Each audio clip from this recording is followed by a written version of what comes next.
Участники турнира совсем юные ребята, но накал игры не детский. Здесь и жесткие атаки, и суровые тренеры, и штрафные удары.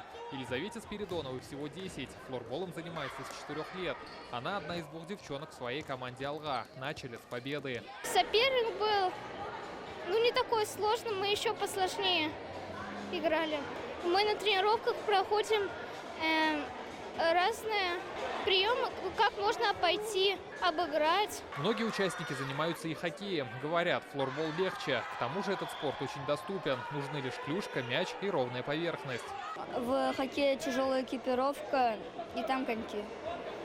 А здесь надо просто бегать и забивать. Как быть хорошим флорболистом? Что для этого нужно?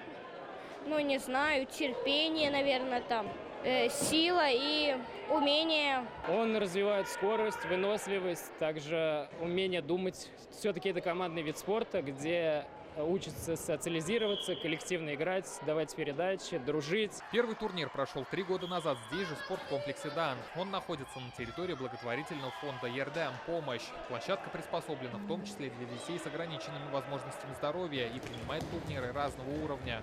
За 3 года участников соревнований стало вдвое больше. К сожалению, мы видим, как многие наши молодые люди, дети подвергаются влиянию каких-то деструктивных вещей. Этим мы предлагаем альтернативу нормального, здорового воспитания. Турнир идет 2 дня. Сегодня групповые этапы, а завтра определят победителей. Лучшие получат кубки спорткомплекса «Дан» и призы от партнеров турнира.